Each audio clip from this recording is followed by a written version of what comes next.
If you are feeling behind or overwhelmed or inundated or confused or any of the above when it comes to getting started and growing an Instagram following as a practitioner or coach who's just getting a start online, this is for you. Because I know that it can be super overwhelming. I also know that you probably don't want to show up on stories every day, and you don't want to dance and point and do all of the things, and you're wondering if it's even necessary. So if that's you, I made this video training just for you.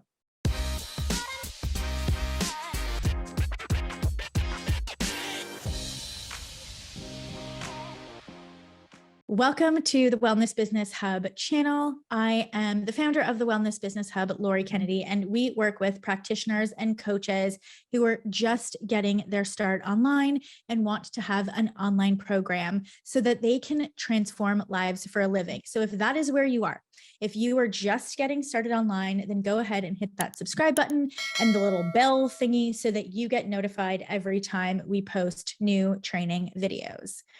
I made this video because it's something that I would have wanted. I'm a single mom. I have been for a very long time. I'm also a nutritionist, or at least I was. And I decided to take my business online just around the time Instagram was starting. And so if you're anything like me, you avoid social media like the plague because I am a highly sensitive introvert hermit. And I don't want to be constantly creating stories and in Canva and editing graphics and editing reels and being confused and feeling like I need to be on the trends. And I also don't want to be an influencer. That's not my job.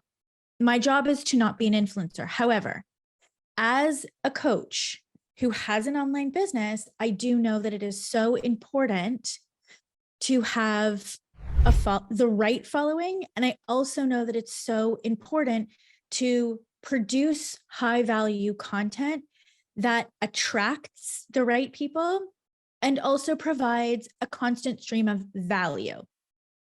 So how do you do that, right? How do you do that when you might be working full time? Maybe you have a bunch of kids and they all play sports and you live out of the car, right? Maybe you're going through something in your season of life where you don't have the bandwidth to spend 3 hours a day making and editing a reel.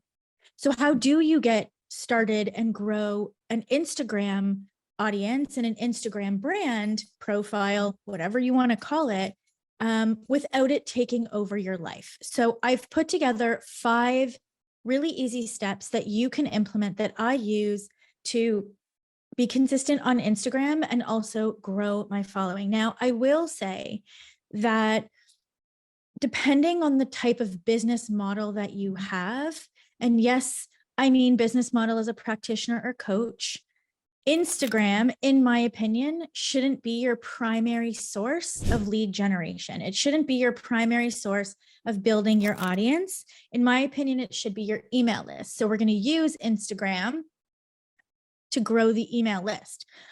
Instagram for me is not my primary source of lead generation. I actually use paid advertising, and I have since 2014 because I don't want to make the amount of time in my day that it requires to organically grow an email list from Instagram. So I'm not going to talk about ads in this training. If you would like me to talk about paid advertising, comment below paid ads and I will know, and then I will create a video on how to get started with paid advertising on Facebook and Instagram. But in this video, I thought I would put together 5 easy, simple strategies that you can use to get started and grow on Instagram without it taking over your life, because having a social media presence as a practitioner or coach is important. It's important for you to grow your audience. It's important for you to be consistent. It's important for you to show up. And it's important for you to provide content that's going to demonstrate that you can help solve your audience's persistent, painful problem. So let's go ahead and dive in. Step number 1, what will your audience get from following you? So a lot of practitioners and coaches that I chat with, they just create content, right? They're not thinking about the specific value that their content is offering so that the audience will want to go there day after day, that they will actually go to your profile to see if you have new stories, to see if you have new content, right? This is where your niche and your area of specialization really comes into play. This is why it's so important for you to be a specialist and not a generalist, right? Your audience is going to follow you because there's a payoff for them, because you're creating content that speaks to their specific, persistent, painful problem, and you're giving them value that they can't find anywhere else, whether that value is in the form of tips or recipes or workouts or mindset or quotes or inspiration or evidence that there is a solution. There is a payoff by consuming your content. So there's a popular acronym, WIIFT. What's in it for them, right? Or what's in it for me? So what's in it for your audience, right? Think about that. When you're creating your Instagram page, what is the intention behind it? Because it's not just to grow an audience, right? There has to be a value for your audience to consume your content, right? Think about how are they benefiting from your content? Like I said, are they getting practical strategies that help to fix their persistent, painful problem? Are you giving them recipes? Are you giving them workouts? Like, what's the payoff for them, right? The reason that someone's going to follow you is because you have demonstrated that you produce content, that you have a brand or a business that will help them get rid of their persistent, painful problem. And therefore, you now have become, in their eyes, the expert.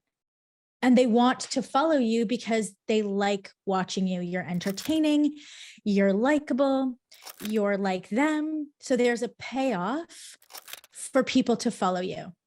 So think about that, right? When you're going to create content, what will your audience get from following you?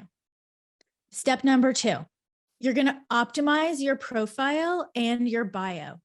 So this is the second thing beyond, really just conceptualizing the value of your Instagram feed. The second thing is optimizing your profile so that your audience knows exactly who you are, who you serve, and what you do. Right? You have about 2 to 3 seconds when they click on your link and land on that top part of your Instagram feed where your bio is, for them to be able to say, oh, yeah, they are someone that I want to follow, or no, this doesn't resonate with me. It can't be general and it can't be ambiguous. So the first thing that you want to do is make sure that you have an actual headshot of your face.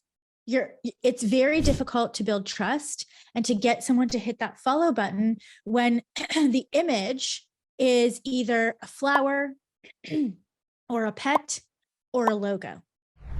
On Instagram specifically, and with potential clients, they want to follow you. They want to get to know you because you are going to be the person that they are working with, right? You are the one that created the online program that they are going to enroll into, and they want to know that you are a real person. And also, for the love of all things holy, please make sure that your actual name is in your bio. I can't tell you how many times I've interacted with coaches, I've interacted with practitioners, and I'm having a conversation with them in the DMs. And I go to their Instagram profile because I want to know their name, because I'm talking to them. I'm in the DM with them. I'm having a conversation about, their goals and their vision. And I want to know their name, and their name is nowhere to be found. It's their professional title and it's their business name. So I say to them, hey, what's your name? And they'll respond and they'll be like, Jennifer. I'm like, oh, Jennifer, it's so nice to meet you. I'm Lori. Right. And they're like, yeah, I know. And they know because I've been using my name the whole time because it's on my bio. And so please make sure that your name is clearly available on your Instagram profile. Like I said, not your business name. People want to know the name of the person that they are talking with and that they are going to be working with. Think about it, right? You're asking this person to trust you. You're asking this person to invest in working with you, and they don't even know your name. No, you're going to go and add your name, right? You're going to make sure that your name is readily available in your bio. Then in your bio, you're also going to use the space available to clearly communicate without using any cutesy words, without using any trending words, clearly communicate who you serve and what you do. So your area of specialization should be very clear in your bio. We're not talking about the 11 different certifications that you have, because if you use the initials, no one knows what they mean except you. And the people following you don't know what they mean. So it's better for you to say personal trainer that works with postpartum moms, right? Versus all of the acronyms from your personal, from the 7 personal training certifications you have, or functional medicine coach that works with women who have Hashimoto's. Very clear, right? Make sure that your Instagram bio very clearly states who you work with and the persistent, painful problem that you solve, so that in the 2 to 3 seconds that you have to make an impression, people who are wanting to follow you can self-qualify. They can say, oh, yep, this person is for me, this expert is for me, this coach is for me, I have this problem, I'm going to hit that follow button. And then they're going to proceed to consume your content, right? And so this might be a really small detail, but like using your name and getting this one sentence, who it is that you work with might seem like a really small detail, but it gives the people who are quickly scrolling by a really good opportunity to know if you are the right person that could potentially help them or not. Step number 3, and this is something that took me a really long time to give myself permission to actually integrate. And that is easy to produce content. So I'm not going to sit here and tell you that you don't need to produce social media content, because that would be a lie. You do. If you want to have a successful online business, part of our job description, if we were to write out a job description of what our online business requires, would be to produce high value content that attracts, nurtures, and moves prospects to the next stage in their lead to client journey.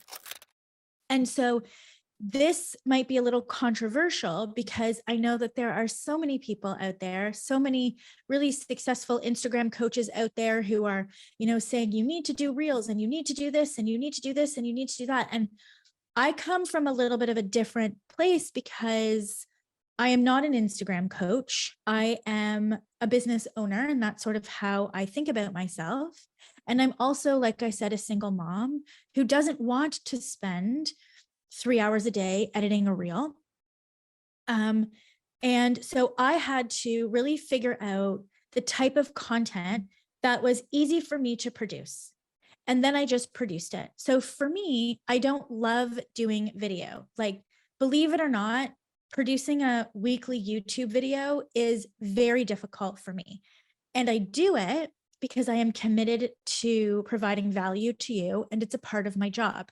And when you don't do a part of your job, you get fired. Now, I can't get fired because it's my business, but what that means is that my business doesn't grow to the degree that I want it to, because I'm not, doing part of my job. That was a side note. However, what I will say is I have come up with ways to make doing these types of videos and video in general, because video for me is very difficult because I am an introvert. And I've gotten strategies for this to become much easier. Now, that was a side note. So easy to produce content. For me, the easiest content to produce is written content, right? It's written content. And so I like doing carousels. I can do long form content. I can do emails. I can do that type of content, because for me, that feels the easiest to do. And it doesn't feel draining to me. Writing doesn't feel draining to me. It actually feels creative and I love doing it and I could do it all day long every day. And so we figured out that if I can just write all the things, right, then we can hire a virtual assistant, which we have, to then produce other types of content. So for example, reels, I can film B-roll, right? I can set up my phone on a tripod and I can film myself doing almost anything. And then I can write the content and then I can hand it off to someone and they can put it all together for me. And I'm not sitting there crying, trying to edit this stupid thing and get the text all correct and the background. And no, I'm not doing that like that. Nope, I'm not doing that. If it was up to me, then it would never happen. It would never get done. And so what I really want you to think about is what kind of content is easiest for you to produce, and then just do that. And if you have the budget, then you can go and hire a virtual assistant or even use AI. There's so many different AI platforms that you can use now to repurpose content. So if you like reels, film video. If you like writing, make carousels, long form posts. Like there's so many different mediums of content. Just pick the one that is the easiest for you to produce. And then step number 4 is sort of connected to that: post consistently. And so if you think about Instagram and your Instagram feed as your storefront, right? It is your virtual storefront. So imagine if you never changed the display, right? So it stays summer. I'm from Canada. We have seasons, and the display of my storefront was always summer. Well, in the winter, people aren't going to come in because they don't need summer clothes, right? So the only time that my store would have any visitors to it would be people looking to buy summer clothes, but the store is opened all year round. But the front is going to be a turnoff. And so if you're not posting consistently and people go and look at the last time you posted and it was 3 months ago, they're going to think that you're not in business, right? They'll be like, oh, this person's not posting. They must not be doing this anymore, right? They must not be doing this anymore. And that's honestly going to be their first thought.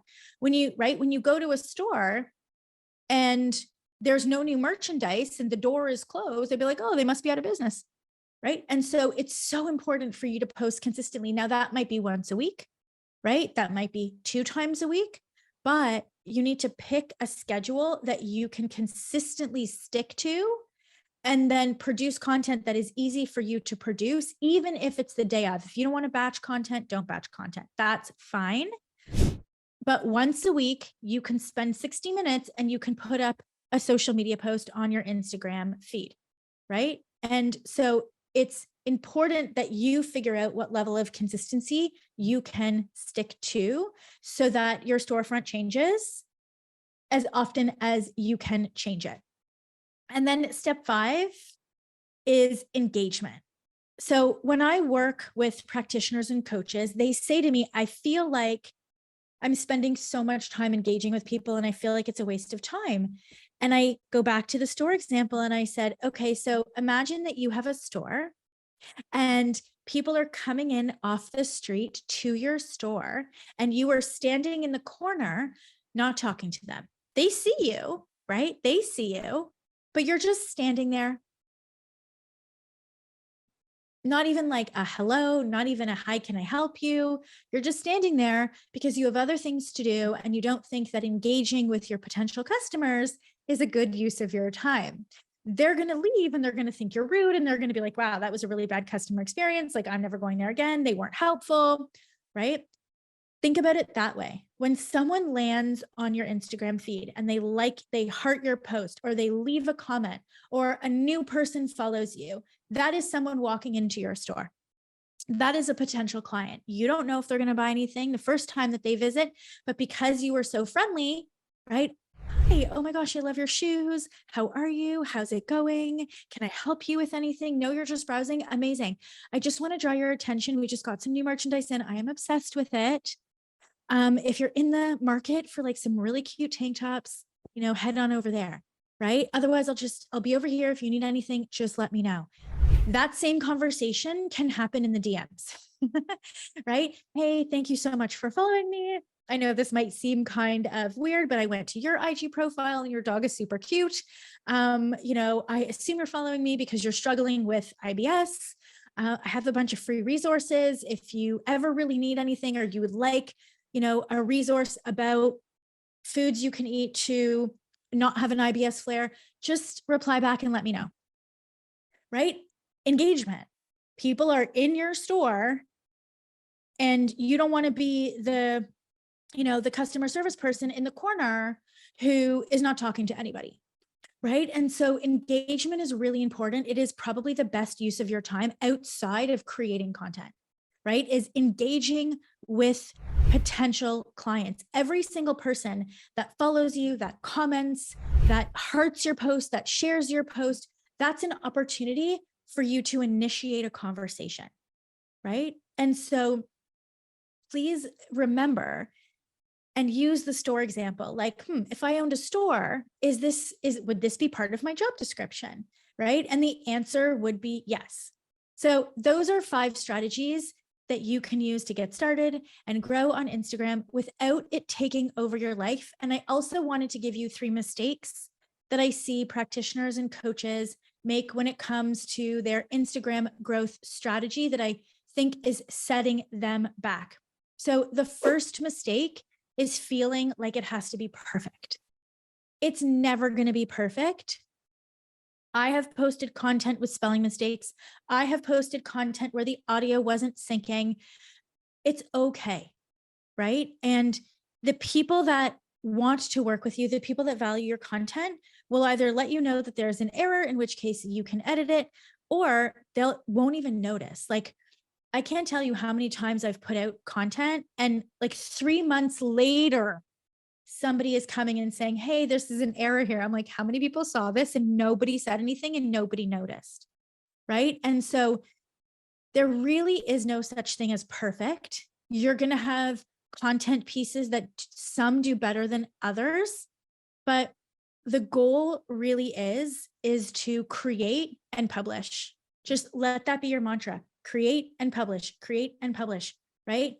There's no need to compare yourself, and there's no need for it to be perfect, because that's just a lose-lose game, right? That's a lose-lose game, because the only one that you're fighting with in that moment is your own mindset, right? And so you're here to serve and you're here to deliver value. And so when your content is coming from that place, right, then you really can't go wrong. Even if no one comments, even if no one shares in the moment when you post it, that's okay. Somebody might stumble upon it 3 months from now, right? Somebody might stumble upon it in a month from now and be like, wow, that post, and it's that one post, and that one post, turns that person into a client. So the goal is to remove the resistance and to figure out the kind of content that's easiest for you to create, and then just consistently create it. The second mistake that I see practitioners and coaches making is an obsession with hashtags. And I joke with my clients all the time, because they know that I will get so pissed if they spend any amount of time researching hashtags. I'm like, go grow your email list. Because you can spend all the time in the world looking for hashtags, but if the content isn't great, if there's no hook, if you're not engaging, I promise you the hashtags are not going to get you clients. The hashtags are not going to grow your email list, and the hashtags aren't even going to make you go viral. Perhaps the hashtags help you to show up in the sort of for you section of someone's feed. But if you don't, I would rather you spend the time learning how to create really good content, like how to write really good content, than researching hashtags. So if you are just getting started, please don't waste any time researching hashtags. And the last mistake I see is giving up too soon, right? Social media growth is not linear. It's not like you're going to grow incrementally day after day after day. It's actually not like that at all. Social media growth is a little bit up and a lot down, and then a little bit more up, and then some more up, and then down, and then up, up, up, up, up, and then down. It's not a straight line up. Some days you'll gain followers, some days you will gain none, some days you will lose followers, and that is okay. Right? That is okay. And to be honest, I wouldn't even worry about your growth at the beginning until you get to 500 followers. because it might be slow going or it might not be. Either way, we're not focused on followers. You're focused on consistently creating content that provides value to the people that follow you. And when you do that, you will get followers. I promise. When you focus and your intention and your priority is on consistently creating content that delivers value, people will follow you. So I hope that this mini training on how to start and grow your Instagram without it taking over your life was helpful.